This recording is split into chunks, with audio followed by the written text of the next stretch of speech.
Hey guys, Dustin Wynn. Hey, this is Scott Snyder. This is Paul Dini. And you're listening to Bat Force Radio. And you're listening to Bat Force Radio. You're listening to Bat Force Radio. This is Kevin Conroy, the voice of Batman, and you're listening to Bat Force Radio, so stay tuned.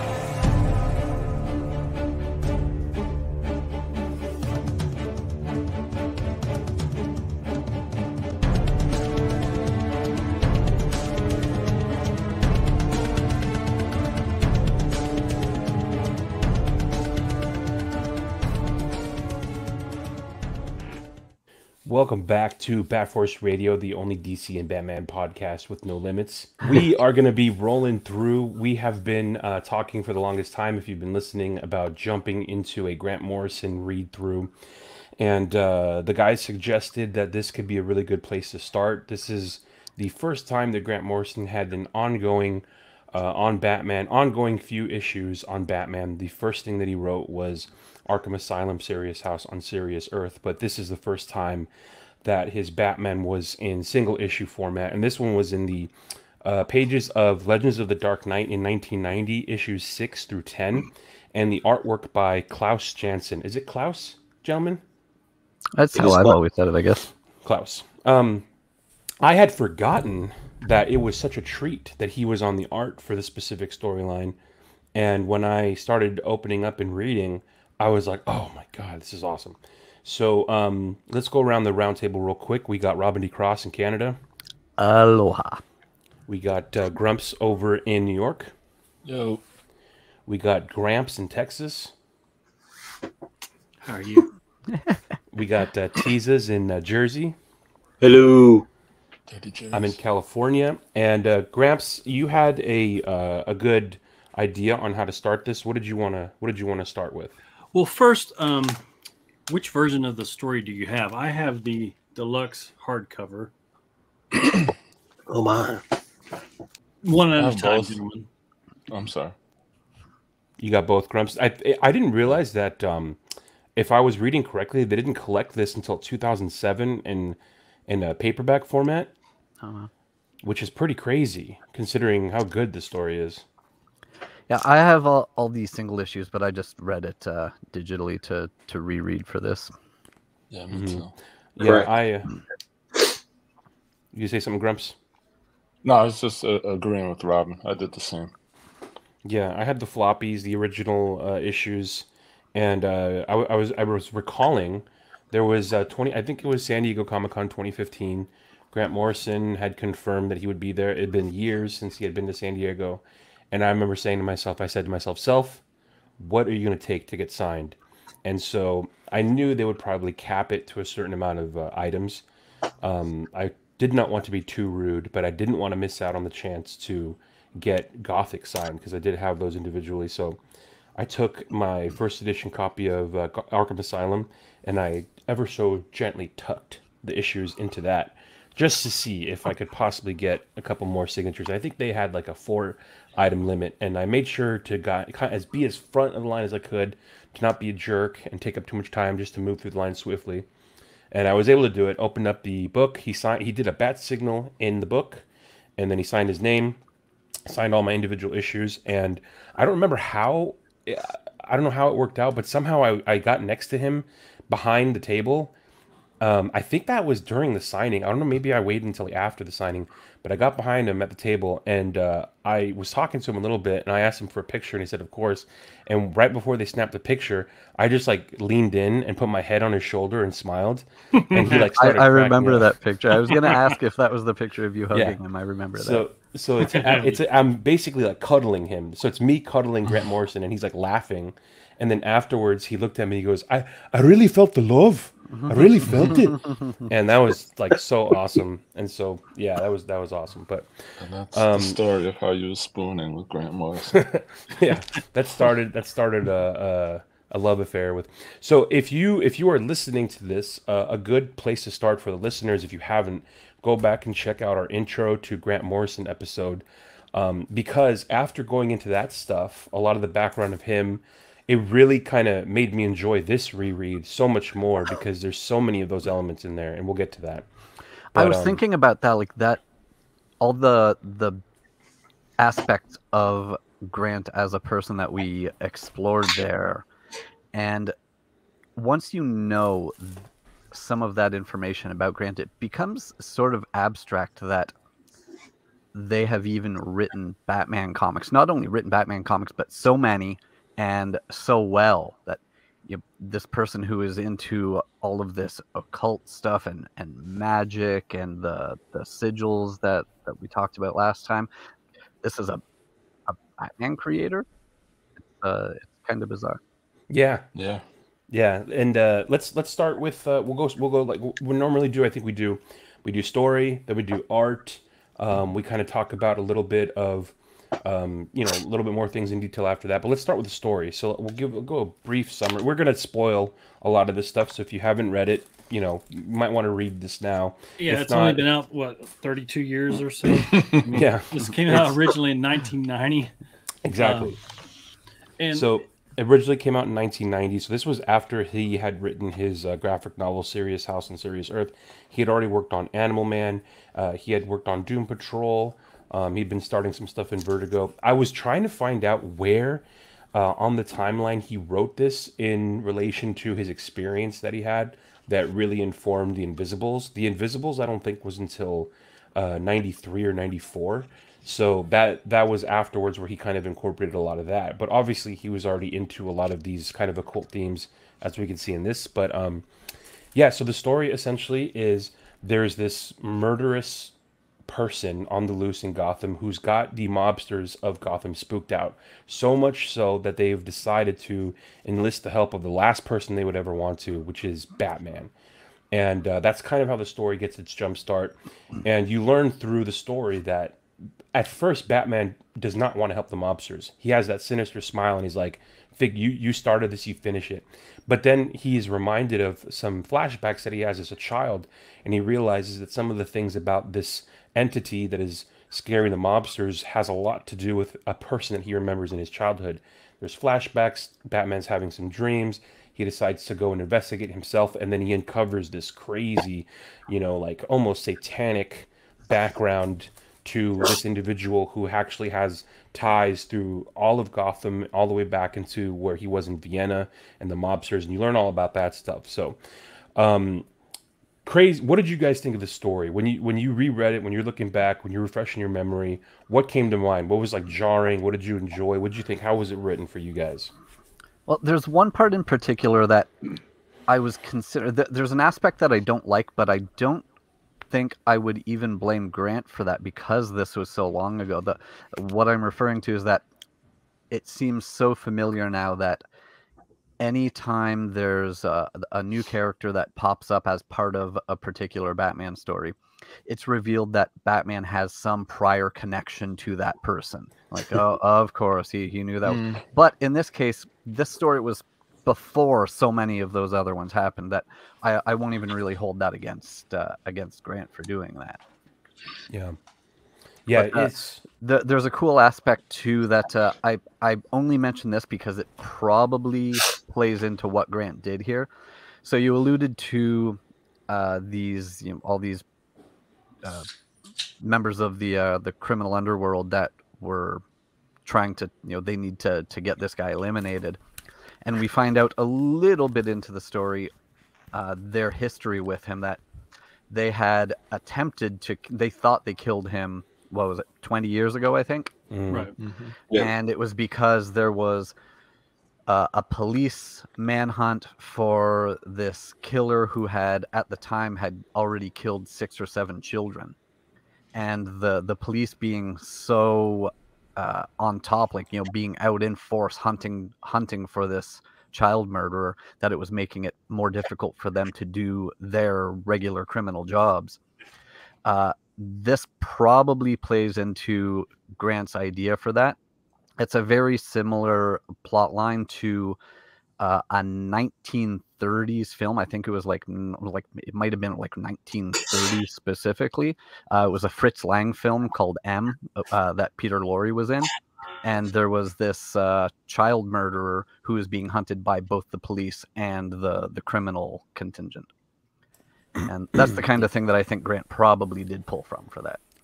Yeah, it's almost impossible to say that he's got so much in his mind that he loves to add in and pepper in that totally makes sense. Moving into the story a little bit, speaking of that, the way that so this individual is three different people in the world of the criminal underworld with the bosses. They refer to him as Whisper, and Batman Bruce is reminded of an individual from his past. What is I thought I wrote it down. I don't have it here. Winchester. Winchester. Okay, it was Winchester.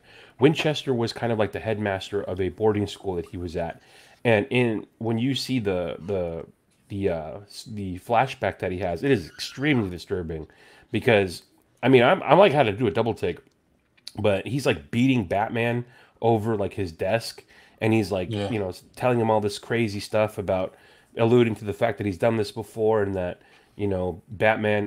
Bruce is realizing like, okay, this is getting crazy. So just some really sadistic stuff from this background of this character. And as Batman realizes that he is connected to this individual, he remembers these flashbacks and these memories, and a story of a flooded river in Vienna. And so he decides that connecting the Austrian accent to Winchester, he decides he's going to go to this town and investigate. And that's where he finds this whole crazy background story of this cult, where it's like this priest named Manfred decided to dabble into the occult. He's getting into all these different types of rituals and black magic and all this stuff and heretical beliefs, and he essentially decides to start indoctrinating the priests of this place into all of these practices. That right there, Manfred, he was kind of seduced. First of all, they talk about how Manfred was like the top dog, the example amongst all the priests at this monastery. And then he was kind of seduced to the dark side, right? By this young people that showed him that there was this belief that the only way really to obtain salvation is to know more about the sin. And that's where I was like, okay, this is getting into what Morrison specializes in, kind of the occult stuff. And there is that belief where how can you, know what true salvation is unless you've experienced what it is to be, apart from God. You can't have that appreciation for the deity if you've never, been estranged from salvation. So that's where pride came in from Manfred, saying, I can save this young man. I can steer him away. But then the more and more he got hooked into it, he started falling into the sins of the flesh, the lust, and there were even some nuns that showed up. And by this time, Manfred had kind of twisted over some of the other priests, and pretty soon the whole monastery had just turned into, a place of debauchery and evil deeds. Hedonism, right? The opinions of Grandpa Batman are his and his alone, not that of Bat-Force Radio. That is true to a fault. Just kidding. When I read that part too, I was kind of thinking like maybe that was his perspective on religion too, because like even through history, and whether you dabble in the Catholic Church or any other religion, there is always some type of corruption and sometimes there's perversion in some instances, or some type of corrupt underlining factor. And the fact that there was that altar that was underground, and if you think of like, it was completely opposite of what they stood for when they were underneath in that layer where he was summoning, it looked like he was summoning, I guess, Satan or something like that. You saw that upside down cross where it was like an animal, the beast.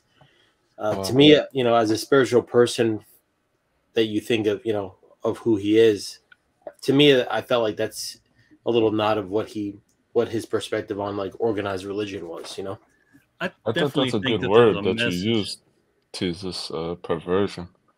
Yeah, I mean, let's be realistic.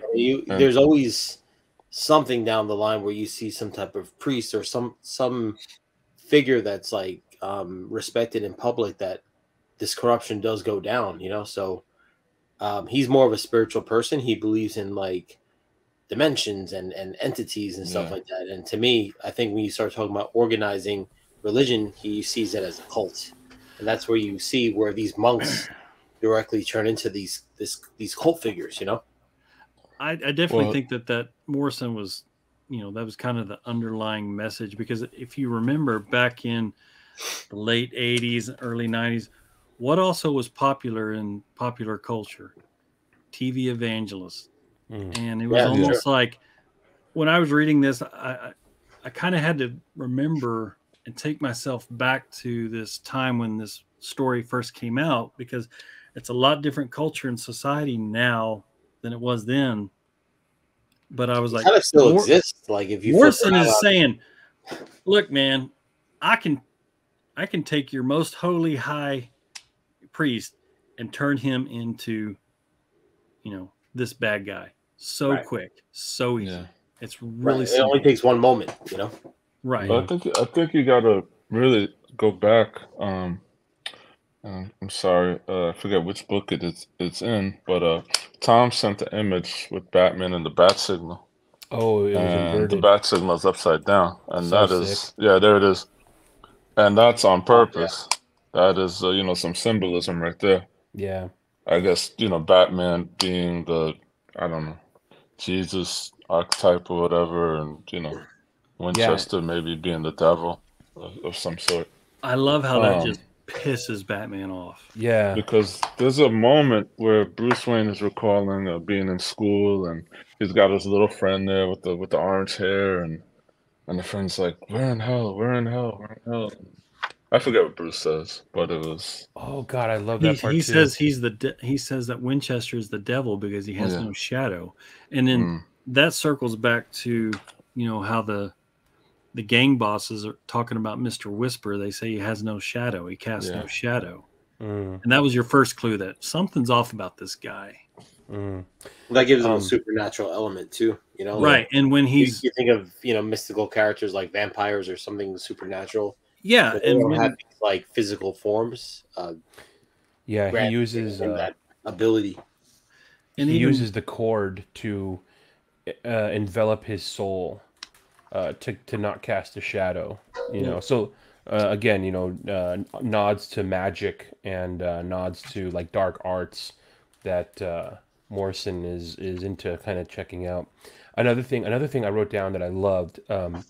I think it was when they were talking about TZ, when you were telling us about the group that, you know, he's starting to now involve all the other monks in the monastery now they're all falling into this like hedonistic, selfish behavior, and they're starting to like do these like mass rituals, like abusing these a whole group of nuns.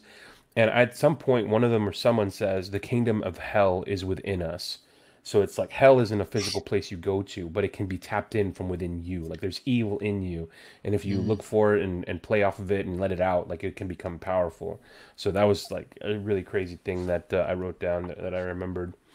Yeah, they almost became like primitive, you know, like we kind of saw them attacking like the innocent nuns or whatever, where they were kind of like grabbing them forcefully and pulling from all different directions, you know. It's like they were under a trance where they became more primal in that state.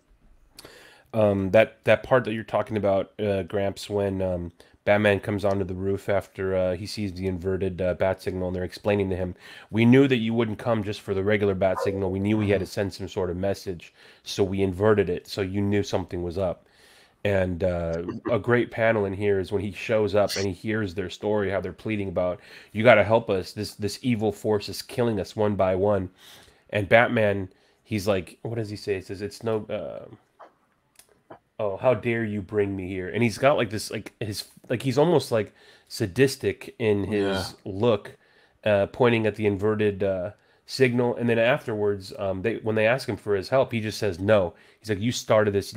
He's like basically like, let it consume you. It's got nothing to do with me." As he walks away, a very brutal version of Batman in this. You know, in that caught me off guard. I think he said "how dare you" like 3 times. How dare you? Excuse me. And to me, it like I don't know, almost elevated him. Like he was talking down to them. Like, Yeah. Yeah, amazing. As we move through the story a little bit, there's some more themes that some more things that occur.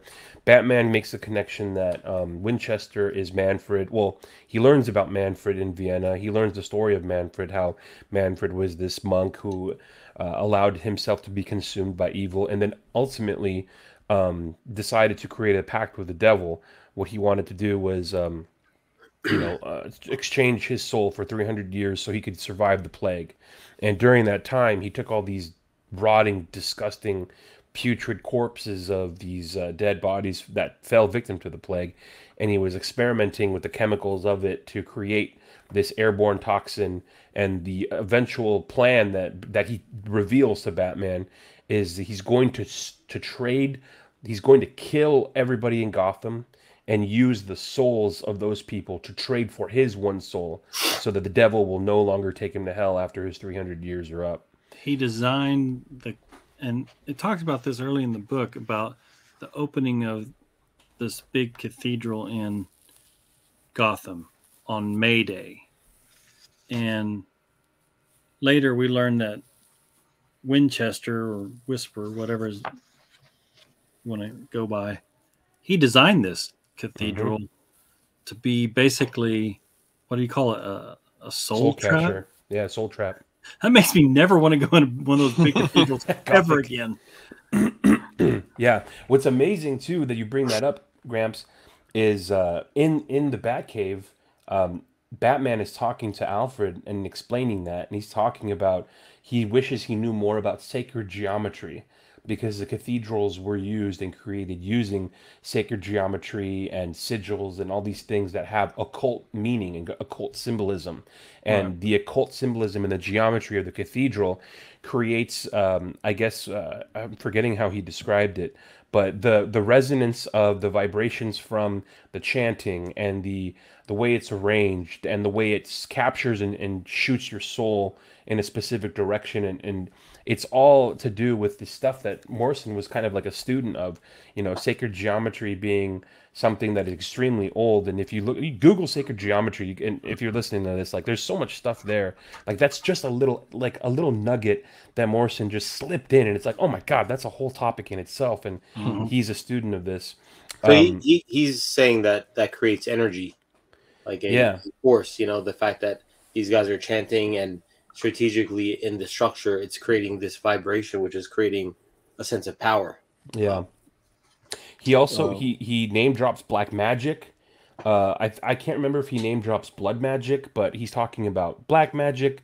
There's another. I mean, these are just little Easter eggs that he's dropping in. All of these things. Keep in mind, this is 1990. Okay, there is no internet.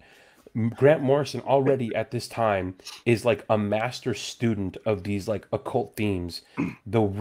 He could only do that by getting these, like going to the library or going to a bookstore, special ordering these books. People are probably looking at him like he's a fucking weirdo for ordering these occult black magic, hermetic philosophy, all these different types of books. And he's learning about all this stuff, and then he's eventually peppering it into his comic books. But the amount of knowledge he has at this point without any help from the internet is insane. Tom, I was thinking something similar like that, and I was like, man, this book is way beyond its time. And if I was thinking to myself, if Grant was in this room, he would tell you, I traveled back in time and I wrote it. Went back to the 90s, rewrote the story, and then left. I don't want to say that this is necessarily part of the black magic theme, but throughout this story arc, Batman's belt is the same color as his suit. I don't know if anybody else noticed that. Yeah, I didn't even catch that. The belt is gray. Look at that. I think all the way through. Wow. It's mute yellow. Yellow on the cover. No, I didn't even notice that. In the interiors, look like gray. Yeah, in the interior, see. One thing I thought was cool in the part with the monks, while we're on that, just to bring it back to the comic book stuff, is the monk says to him, I rather think you have alarmed many of the brothers, Batman. Your appearance is somewhat distressing. And Batman says, only to the guilty, I would hope. And this is, again, like, it's 1990, so it's it's superhero comics. Batman's just walking around in a suit with all these fucking monks and whatever. Now today it would be like, oh my God, you can't do that, and it's just such a much more simplistic time. The And artwork. it's kind of funny because these guys are in seclusion, and the monk is like, "Yeah, of course we know who you are." These guys have no connections to the outside world, in theory. Yeah, that's true. Yeah. But he's so famous. Right. Another thing to go back to what you were saying, Tease, is jokingly you were referring to Grant Morrison using his consciousness and non-localized information to tap into a different timeline or a different time frame and use that and manipulate.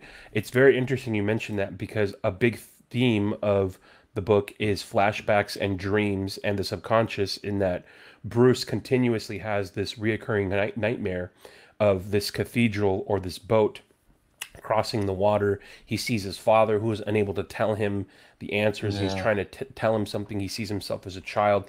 So Bruce has no connection that he knows of to Manfred or to Winchester, aside from the history of it.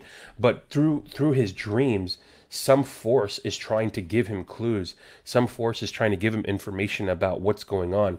So again, it's interesting to ask how is Batman getting this in his dreams? Like, what force is infiltrating his subconscious to try to make him piece these things together?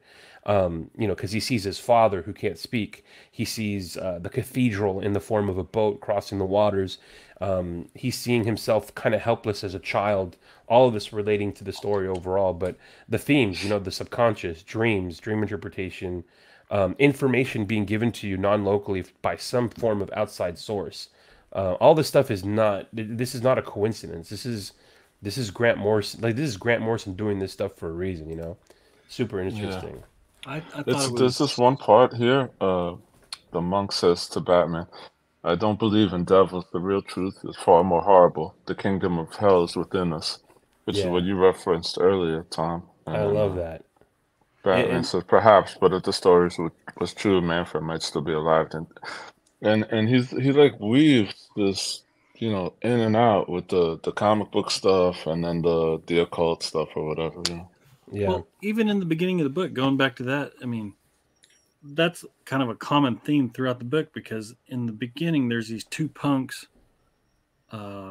robbing this guy in an alley, and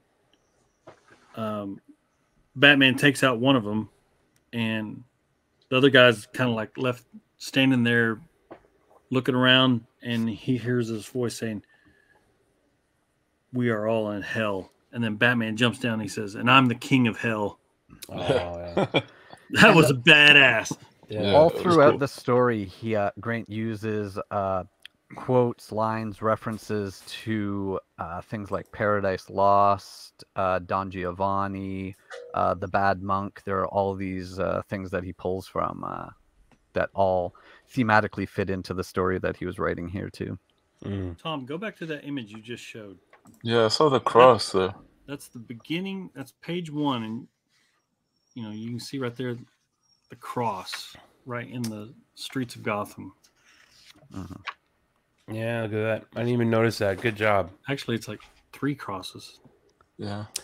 I think this is one of these series too that really shows off Klaus's ability to really draw amazing spatial landscapes and perspective. And when I was reading this, I was like, man, I want to jump into reading DKR and just see, like, you can really see his contribution and his preciseness, and you could see his level of just ability to really just draw things in a very tight perspective. And like, I'm probably gonna just jump into Dark Knight Returns and kind of see his DNA and what he brought to that book a little more by just seeing him doing the solo act. You know what I mean? There's a panel in, I think it's either the last or second last issue of the story, that looks very similar to that Dark Knight Returns cover. Yeah, when he's standing there all beat up and ripped up. Yeah. And also when he laughs too, you kind of see, like, it just brings you back to that book.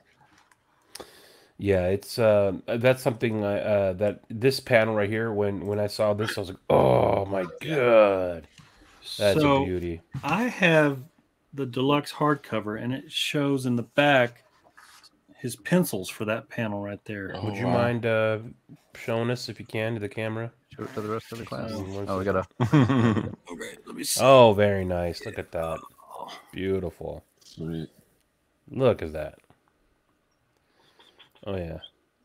Good stuff. I would love to have one of the unwrapped versions of this story, just to Yeah, that'd see be like great. the pencils, because looking through the pencils in the back, I'm like, I love this. I love seeing the unwrapped pencils like that. Klaus doesn't have. Does he have his? There's a DKR unwrapped, but there's no like Klaus Janson unwrapped, is there? No, I don't think so. Deserves one, or like a gallery edition of some of the stuff that he's done. And I know this is jumping ahead a little bit, but Grant Morrison actually drew a diagram of Mr. Whisper's death trap, just to kind of help Klaus create the panels and the flow. Is it in there? There you go. Yeah. Okay, where's it at? Right there. Oh yeah. Yeah. Oh yeah. It looks like a torture, like a medieval torture device. Yeah. Yeah, which of course Grant was obviously like into and probably researching, and is what he wanted it to look like. You know, so kind of getting to this, finishing up the story, so we can move on to the art a little bit more. At the end, obviously, Batman confronts Whisper, who reveals himself to be Manfred, as well as Winchester, and he reveals his plot to Batman as he's in that trap. Batman, of course, being Batman, breaks out and is able to stop the bell from ringing, which would have reverberated and released the toxins of the plague infested germs of the basically, like, it's like a big fart dust of death, right? Into the streets of Gotham that would have been inhaled. It's like, imagine crop dusting and someone's like inhales your whole crop dust. It's like disgusting. So yeah, I was wondering, how did he stop the bell? And I'm looking at that page. Yeah, he physically stopped it. He blocked the ringer part.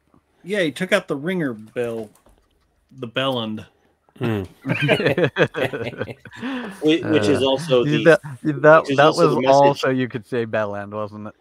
Which is also kind of like the message that he sees in his dreams with his dad, right? Doesn't he get that message to unlock the rose? Or unlock the rose. That's like a clue that he's getting, dude, in his visions. Non-localized information that he's able to pull from somewhere else in the collective consciousness, man.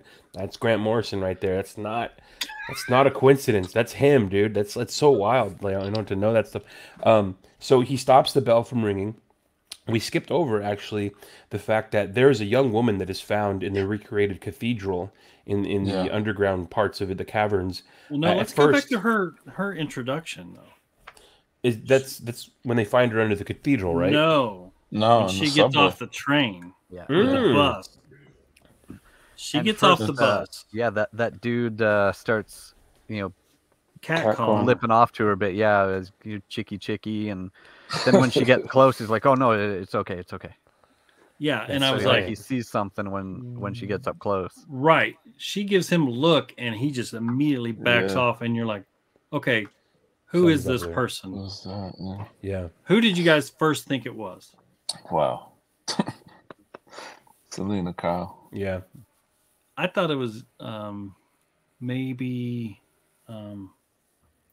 gosh dang it. It felt very year one, that scene. Coming off the train. Yeah. Could have been. I mean, because all these Legends of the Dark Knight were supposed to be kind of following year one, right? Still young Batman in his early adventures. Yeah. I don't think they're necessarily canon, though. But yeah, definitely early Batman. What was her name? Gosh dang it. Yeah, as you move on into the story, you realize that she seems to be, well, you think she is the reincarnated nun from the cathedral in Vienna, which reveals herself to Batman, you know, as like this ghost see-through apparition. And you continue on through the story, and you realize later on, again, oh, this nun that, you know, they abused her earlier in Vienna. Burned her She's at the back now. stake. Burned her at the stake. Now she's back to get revenge on Whisper. And you think that's what's going to happen. But then it reveals, which is even crazier, is that she's Lucifer coming to collect the check. And essentially telling Whisper, you played yourself. And that he knew what Whisper was doing the entire time. He knew what Whisper was doing the entire time. He knew what he was trying to do. He knew that he wanted to be able to exchange all these souls for his one. And he's basically telling him, like, it was never going to work, buddy. You're mine. You've always been mine. And you're coming down with me now. So And, that tells me who made the dreams for Bruce. it's kind of scary. The devil's dreaming. The devil's giving him information in his dreams. The devil. So, anyways, the story ends as, of course, you know, Whisper is confronted by Lucifer. He brings him back down to hell. Bruce is it at the mansion where he receives the package, and he opens it up, and it's a freaking heart. It's Manfred's heart that's been like ripped out of his body. Yeah, and the package was tied with that string that he had Soul put cord. his soul in. Yeah. Part of what the priest in Austria told him was that, you know, they killed this nun. They burned her at the stake, and the legend has it that she still roams the flooded monastery searching for her killer, and her soul is like attached to this place. And so Batman takes the heart and throws it in the lake. Was it Lake Dress? Yeah. To free her from her curse. Does anybody else's heart fucking stop when Gramps was talking and his door just opened? I think that's Louis. That's little Louis. Jesus Christ, dude. Yeah, that was perfect timing. I saw it in slow motion. Fucking hell. I got my lights off in here too, so it scared me even more. Oh my god. That imagery of the burning nun is really just really incredible and iconic and very ghostly, you know, like it really makes this a real ghost story, especially that cover too. But I always remember growing up having that one cover thinking it was just very, very dark and very like horror, you know. So to me, I always love that cover. Absolutely. But it's about salvation too. Like it's like a typical, to me, that kind of sums up like a horror story, or like it reminded me of like The Ring, you know. It's like where that it's a tormented soul, and they're at unrest until they get heard or the murder solved. And that's really what happened. Like by him throwing that heart back into the lake, it put her soul at ease, and she was able to kind of be at comfort. And I was thinking before that maybe the devil used her as a vessel, you know what I mean? Like, or used her physical body as that moment to communicate to Manfred. But you know, she had a tormented soul, and then that's where it was kind of put at ease. And you could see that little glimmering in the lake, I think, as he throws the heart, where that's kind of like his way of doing that to her, you know, like communicating to her that she can rest now. It's absolutely like, again, you know, the whole theme of like what you're talking about, closing the portal, you know, closing the circle. Because what's really a ghost, you know, like what's really a ghost? That it could be like an entity that has unfinished business, you know. What's awesome is there's quantum. There's people right now, scientists, who are trying to study if there is an actual phantom biosphere like around the Earth. So it's like another biosphere living right next to us, a parallel universe next to us, which, if that's true, could open up the idea of, okay, well, what resides in that phantom biosphere right amongst us or in us? And it could be, you know, I mean, things might phase in and out of there. It could be ghosts, it could be spirits, it could be souls of those gone who haven't, you know, been able to transcend to a different plane. It could be Bigfoot, you know, phasing in and out in the forest, maybe. Anyways, but yeah, so that's the story there. He takes the heart back to the water, throws it in the water. And let's start getting into the artwork a little bit more. As we mentioned, I completely forgot that Klaus did the art for the story. So what a surprise when I opened it up! Like, oh yeah, dude, no way. And then, as we discussed earlier, that one panel where Batman's on the roof of a building, and you see the inverted bat signal. I mean, that's just that's good stuff right there. That's how you comic book. What did you guys think as you're flipping these pages? You're seeing this artwork. What's it doing for you? I can't imagine like back then somebody like, I don't know, let's say Neil Adams or Jim Aparo. I can't imagine them doing this book and it being as good. Yeah. Because it would probably be too clean, if that makes sense. It does, yeah. Yeah, there's definitely a grittiness to it. And, talking about Neil Adams, as I was reading this too, it's like he's one of these. I feel like Klaus kind of took that gesture that Neil did so well, where Batman gets spooked a few times, and you can really see it in his eyes, and that's where I think Neil Adams kind of was one of the first to really add that emotion to the cowl and gave some movement to the eyes and the face, where he was scared a few times, and Klaus kind of did that as well in a few panels, where you don't really see that often, where the cowl and the mask become a gesture in itself, where he's grinning or scared. He was definitely scared a few times throughout the arc. Yeah. I like this one near the end when he walks into the cathedral of all the hanging dead bodies of the mobsters. Yeah, just the colors, and I mean, even though it's unexpected colors, but just the perspective, and there's just like a sea of just dead people that he's collecting. I love how Klaus. Yeah, there you go. There's that grin too. Yeah, I love how Klaus controls the camera angle and perspective. We talked about perspective, but some of his best panels are like the wide angle shots of the city and the looking down from the cathedral from above, and the cave, and just I love how he, that panel like you just showed where Batman is surrounded by the dead people hanging above. Yeah.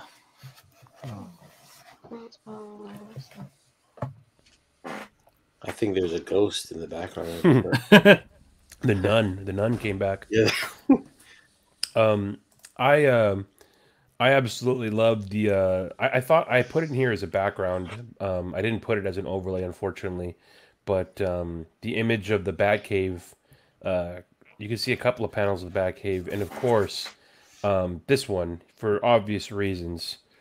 The timeline. I didn't want to say it during the show, but I was like, why didn't no one not mention that yet? No, that's the Keaton mobile. Yeah, 100%. And he did it like a year after, which is crazy. Yeah, it's 1990, so that was the hot Batmobile of the era in the moment. So very recognizable, beautiful, and as you can see, sprawling imagery of depth and scale in the background with the Batmobile in the foreground.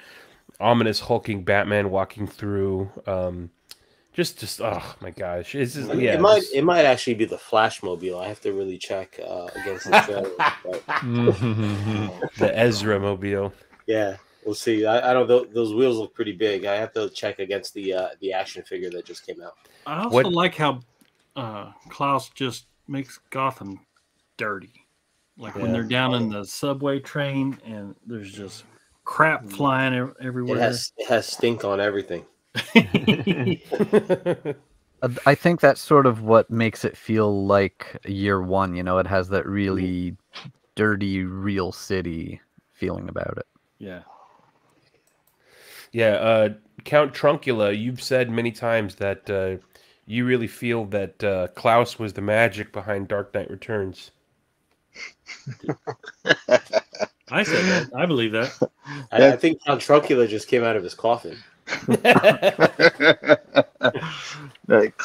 Klaus did save Dark Knight Returns, but this right here, Gothic, is like Klaus had his best. You got to look at his draftsmanship in this book is just really evident. I feel like he just did a lot of cleanup for Dark Knight Returns, but in this book you get to really see his technical skill, and the muted colors really brought this one to life. It had a really good supernatural undertone, a lot of good Shakespeare nods and whatnot, and I think I mean Klaus and Grant Morrison. That's a pretty nice tag team right there. So yeah, this is one of those. I'm glad this story got the. I don't know if you guys touched on this, but I'm glad it got the deluxe edition treatment. That do any of you guys own the large hardcover for this that came out? I think a few years ago. Yeah. That's what I'm reading. Gramps was just teasing. He was just teasing us with some of the black and white stuff in the back of it. Oh yeah, that's a nice one. There's some nice black and white pages, boy. I'm glad this one got a little bit of its due. Is what I should say. So yeah. What would you guys say if you had to go around? What was like your favorite page or panel? That Keaton-mobile. Be honest with you guys, I never really thought about it. I kind of like, I didn't look that closely in the past, and I'm like, holy shit, that's the Keaton-mobile. So he was the first one to do it. He was the first one to throw that bad boy in the comic book. Oh, that's a good point. Sure, yeah, we were very excited about Murphy kind of reprising it and bringing it back, but yeah, because you guys got to remember that over the years, like in the Hush era, they weren't allowed to draw movie vehicles or any kind of movie reference in comic books for a while, and I think it was like a merchandise issue, like something petty like that. So, first appearance of '89 Batmobile in the comic book, Klaus Janson, possibly, yeah. Well, yeah, because he would have been. It came out in 1990, so he might have been drawing this shortly after it was in theaters, or maybe it was still in theaters. Yeah. Very interesting. Just put in the Keaton Batmobile.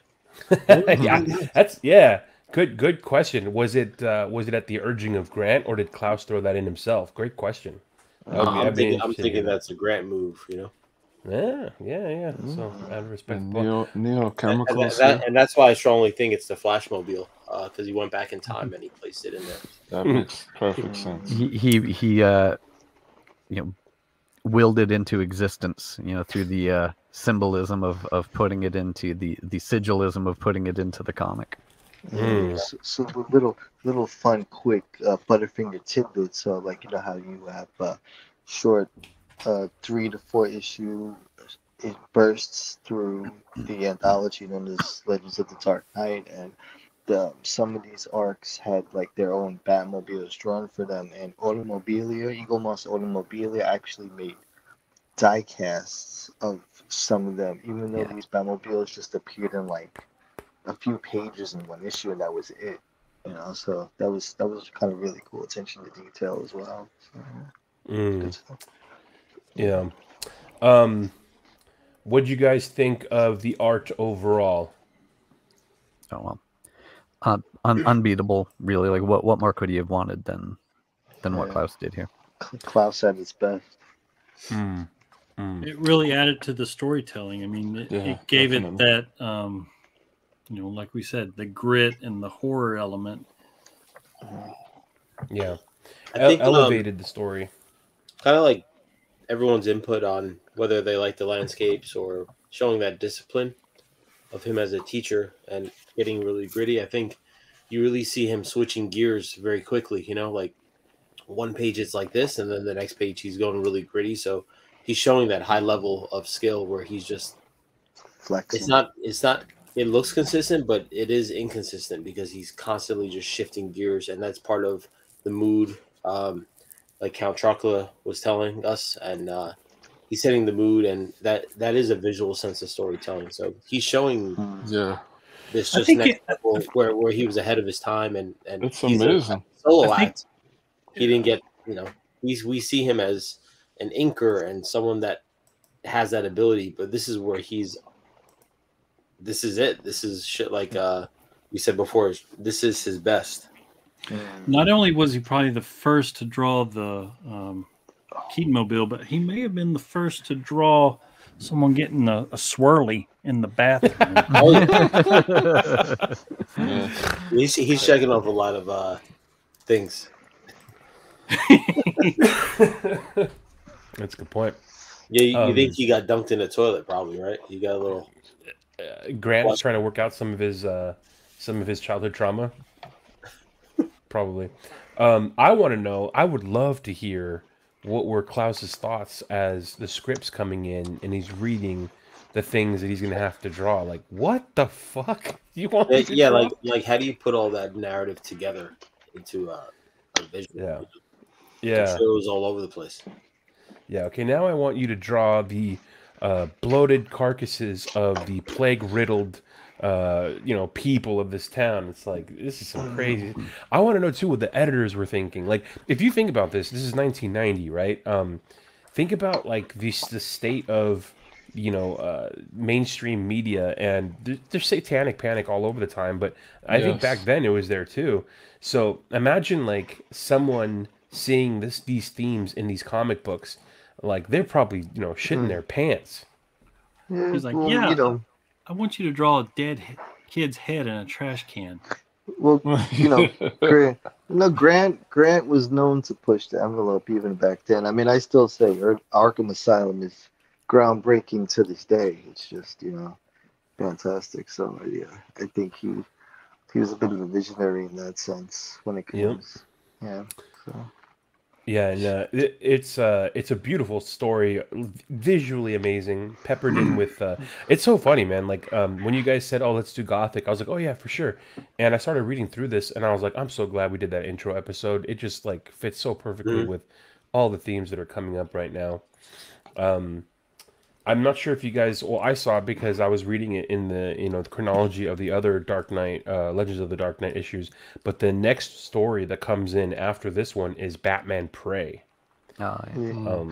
Another heavy hitter. I know, Charles, you said back in the day, you said your favorite series has always been Legends of the Dark Knight for that very reason, where it's just like heavy hitting team after heavy hitting team after classic story after classic story. You have to understand, some of these stories that came out of that run are really heavy. I don't think you can get grittier stories than some of these. I don't want to give too much away, but Faces as well that came after that was just it's like a mind fuck at the end. It's like Batman the Animated Series syndrome, where it's like when you let the creators do their thing, you're gonna get the best quality storytelling there is, no holds bars. So, no restrictions. What I also really love about the Legends of the Dark Knight series was the fact that the whole point was it was a lone Batman, no Bat family, nothing. This was a lone. I think it was like more of a year 2 Batman, but that was the whole, theme behind it. What kind of like linked everything together was the fact that it was lone Batman stories. So yeah, and they were fantastic. Like really, like the gritty 90s, man. It's just it was a match made in heaven. It's funny how this and the animated series were the two things that followed up the '89 Keaton movies. So it was like a Batman renaissance, if you ask me, when you really think about it. Yeah. Yeah, because I mean, the movie kind of opened the door. You're getting away from that Bronze Age Batman where he's not bubblegum anymore and he's not blue and gray, and now you're seeing Keaton was like, shit, this guy is fucking hurting people, and he's dark and he's got a black suit. So now the comics are responding to this hype of the movie, and how do we tell that same story of grit and dark? Yeah, Batman, Rest in peace to Danny ONeill, because he was the one who pretty much spearheaded this idea as well for Legends of the Dark Knight. He started off, his story was the one that started off. It was called Shaman, and it was it went on for a while too, and it was really good. Unfortunately, we never got collected editions because I think of all the different creators, unfortunately. But that would have been a great hardcover collection if we could get all those together. Well, I also think, Legends of the Dark Knight also piggybacked on this little known story that came out in 1986, where it sold millions, just jumped off the shelves. Klaus had a hand in that. It's called that Dark Knight Returns book, and they were like, "Yeah, let's do some more of this. Let's, we got year 1. Let's keep this going. This sells." Right, and that opened up with and we reviewed it a while ago, but books like Cult, like that reminded me of just the same vibe as occult as well, where it kind of deals with these subject matters. No doubt. And So with you Bernie- mentioned Denny O'Neill. He also did another story in Legends of the Dark Knight, Venom, the one where God damn, man. Oh Batman, yeah, you the know, one where fails he's to save the juicing. girl. Yeah, he fails to save that little girl's life because he wasn't physically strong enough to push that rock on her, off her, and save her from drowning. So he goes on to Venom, gets hooked on it, and Yeah. I think that was- I think it's safe to say that we have to continue more reviews out of Legends. That was- series. yeah. Yeah, for sure. You know, Yeah, man, it's a great anthology series. Denny O'Neill also responsible for editing in The Dark Knight as well. Dark Knight Returns as well. Huge hand in that. Which, you know, I love that you mentioned it, Gramps. Dark Knight Returns, completely based on Zack Snyder's Batman, which I don't think gets enough nod to Zack Snyder for inspiring The Dark Knight Returns. I just want to put that out there again. Thank you, Zaddy, for that. But let's rate the bad boy. Man, okay, I think so far our highest rated story has been Arkham Asylum. Ooh, yeah. I think that was like a 9.4 average from everybody collected. So That was a good episode, boy. That was yeah. good. Let's see here. Gramps, how many trays of Texas barbecue would you rate this one? I mean, what's the most Like- that we're going? Like out of You what? think out of 5? A 5? Probably. Yeah. 5. And it's mix and match. You could do like your beef spare ribs. You can do your brisket, with whatever a side of macaroni and cheese. Okay, we get the sides too. Yeah, sides that's too. it's like the side's like a 0.5. Oh, Okay. baked macaroni, turkey wings. I will give this. Oh shit! Man, y'all really put me on the spot going first. But you know, it's got to be said that not every book and not every story gets its own deluxe hardcover reissue, and so it's noteworthy that DC Comics felt that this story was important enough to do so, and I'm really glad that they did. I give it a solid 3.5. Okay, good. And Better than average. Better than average. My one little knock is just how, and this is just me being petty, but I felt like there were certain instances in here that in the plot and story that weren't fully fleshed out. Like I didn't understand why these clocks, when Bruce is in the room, were all stopped at 8:25. There were like 5 of them, and I'm like, why are these all stopped at 8:25? I didn't understand that. Yeah, and we only know that they're stopped because Alfred referenced it. that, you know, sitting in this this room full of stopped clocks. And when the elevator crashes and the lady's there with her wig off, well, I didn't understand. Well, it was there's the phone conversation when someone is delivering the message about these people that were killed in the elevator, that was one of their guys who was dressed as a woman, and because he says, "Oh, so much for the macho image." Yeah. That's kind of what I thought, but I Yeah. didn't really want to go there. But Yeah. and then the part where Bruce is like explaining to Alfred, when I was a kid, you know, Mom and Dad sent me up to this school. I was like, wait a second, Alfred would have been there the whole time. He would have already Yeah. known this. Yeah. it's So funny. why I are you thought that having too. to explain to Alfred that Me you went too. to this upstate school? Alfred's looking around like, who are you talking to? I know. Like, Right. The audience, Alfred. And then But when that's another thing, though. This is years before, you know. That's like, what is it, 1990? Like, 90. I guess So- that's just the Alfred of his universe. You know, that's his version of guess- Alfred that doesn't know. I guess so. So those are my only little, but those are so minor, right? But I give it a solid 3.5. Teasy, how many exclusive Loot Crate boxes would you give this one? Oh shit. Damn. Definitely over a 4. So probably like not 4.5, maybe 4.3, 4.3. I think again, Klaus at his best, he switches a lot of gears.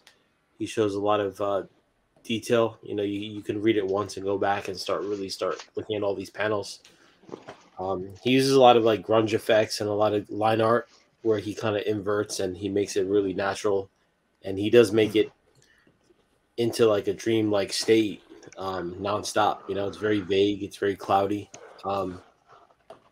So the only thing that kind of threw me off was I felt like sometimes it got a little wordy, and then it got super visual for like 2 or 3 pages, where it's all just panels without any words, which was cool. But I felt like it got wordy, but that's part of the storytelling of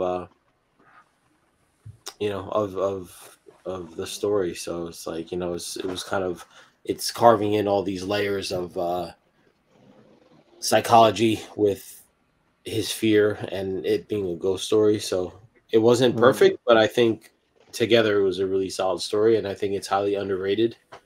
And again, we said it before, like, it's kind of crazy that he's delving into this like 33 years ago, where now it seems like if you read it today, you would say it's almost ahead of its time, even now, like, so. Yeah. Believe him.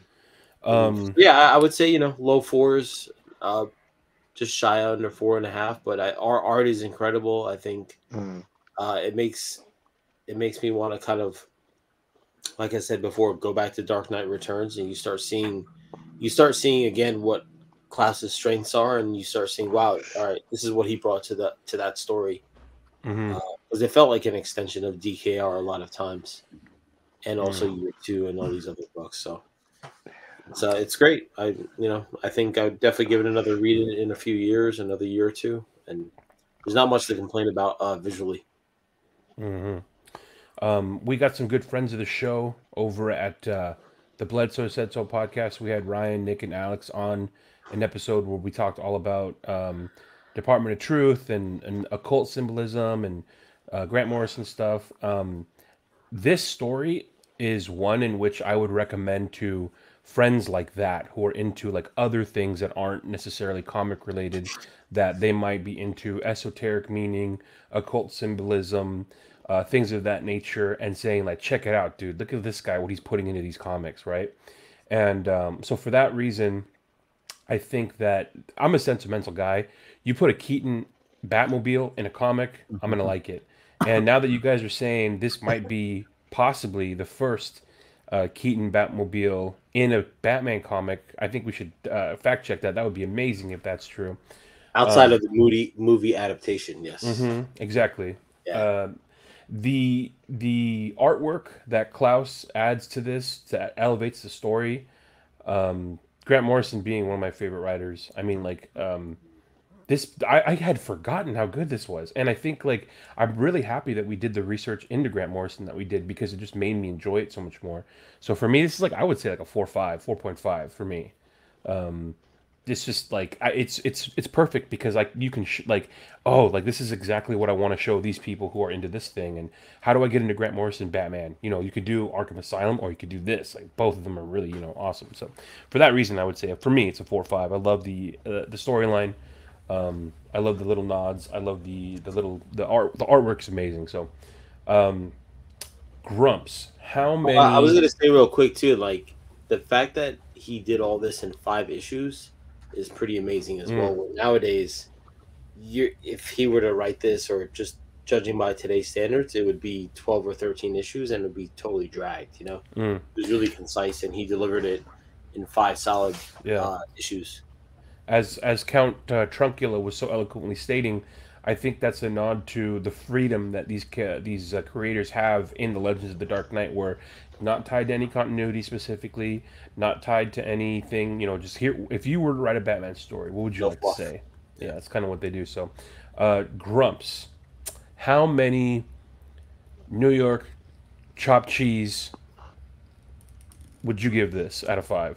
Grumps is on mute. Does he know he's on mute? Oh, he might be indisposed at the moment. We'll come back to Grumps. Let's see here. Wait. There he is. There he is. Okay. Sorry, I was muted. Yeah. Chopped cheese is kind of a modern thing within the last, 10, 15 years or so. I would give this. I'm close to where you are at, like probably 4.25 bacon, egg, and cheeses. Damn. Believe. Just looking at this, I mean, you guys, I love Grant Morrison, and R.I.P. is my. I think that's what kind of killed comic books for me. That was for me enough. But there's for fans of R.I.P., let's say, if you read Gothic, you could see stuff from Gothic come all the way back to in 2007, 2008, whatever it was, to R.I.P. And then there's a couple of small references, but there's a great reference here in the part where I guess Manfred meets the devil, let's say. And the devil says, "Oh, Manfred, my good and faithful servant, don't you know me?" That is what Dr. Hertz says to the Joker at the end of R.I.P., "My good and faithful servant." And the Joker gets super offended. Like, "I'm not your servant, I admire your work, but I'm not your servant." Nice. So, yeah, and then the art was, I mean, I couldn't imagine somebody else, drawing the story.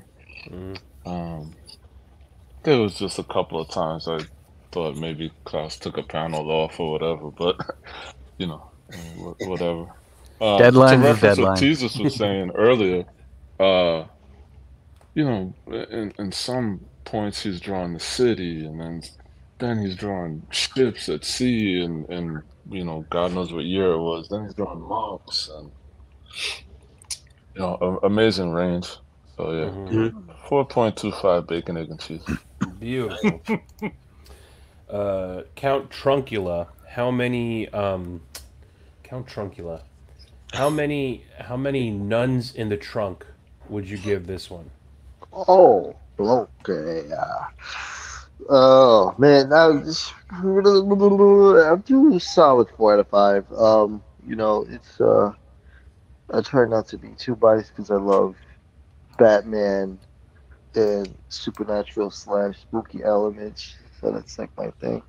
And I mean, Klaus really got to show what he's made of in this book. Straight up Klaus, uncut Klaus. It's not where he's editing something. It's like you get to see what he's capable of. Grant delivered. I like the Shakespeare nods. I definitely like the it's very uneasy feeling with that that dreadful feeling that they kind of capture in gritty Gotham. And it also captures that gritty Gotham. So it's not a perfect story, but it's a good story, and it really helped set the tone for Legends of the Dark Knight right after Shaman. So it's a solid 4 out of 5 for me on that one. Yeah. Beautiful. Yeah. Robin, how many poutines would you give this here story? Oh, I haven't had a poutine forever. Now you're making me hungry. We were talking about comics. Well, I like a lot of the themes and the sources that I feel Grant had to be pulling from, like the references to Paradise Lost and Fritz Lang, things like that. It's really cool to see the subject matter that Grant always puts into writing. But there are a couple things that knocked this one back for me a bit. One I mentioned earlier, which I can't entirely hold against him because he was doing it so long ago. But that recurring theme where any character, when a new villain shows up or something, Batman just happens to have this prior connection to them from earlier in his life. I just don't love seeing that pop up. And then the other thing is right near the end, you had kind of the Bond villain thing where he was explaining everything he was doing to him while before he left him alone to escape the death trap that he had put him in. I'm like, oh, okay, well, he's telling him the plan and told him exactly how the machine is going to kill him before he left him alone to escape it. Yeah. Yeah, if I'm doing this, I was all ready to give it an 8 out of 10. I will transpose that to a 3.5 out of 5. There you go. Okay. I feel like if this was an extremely non-biased, very honest review. Damn, Robin just cryptocurrency that review. Even so, I think this shows how strong of a story and artwork and all-encompassing that this actually is. That it's really hard to critique it. I mean, you can obviously you can, but there's so many strong elements that it's still favored, you know. And I think that's what I said when I was reading this. I loved it. It made me pumped for more Morrison. It also made me like, damn, we got to do like Prey next. You know, like we got to do Prey. You guys mentioned Shaman. Here's some good stuff in these books, you know. So, yeah, definitely. I loved what I loved about it was it inspired me to keep reading more. You know, what else is this good? It's like, oh, I remember this. Oh, amazing. You know, like it's just like you get the craving for more. So, all right. Yeah, but with that stiffing sound, if you even look at your hands in the original copies, it has that old musty comic book smell, just like Milhouse in The Simpsons with 3 Men in a Comic Book when he's like, it smells like my grandpa. So it's just, you know, it has like in those old ads, like, oh, it's just that's the full experience, man. When you get your hands in the original copies, which don't really go for much, so it shouldn't be so. It's like, yeah, that's the experience. Yeah, I want to find the original floppy. I mean, they did a good job with the new color in the deluxe version, but I now want to find the old floppy versions just to see that grimy, sadistic, dark Gotham. The covers for this run are great too. Each issue has a great cover. Oh yeah, that is really awesome to see. It goes great with the Gothic theme. The covers. I love that subway cover. He's on the train tracks. Yeah, there's car litter flying everywhere. I believe that's the one that's cool. Ladies and gentlemen, go back and listen to our intro to Grant Morrison episode.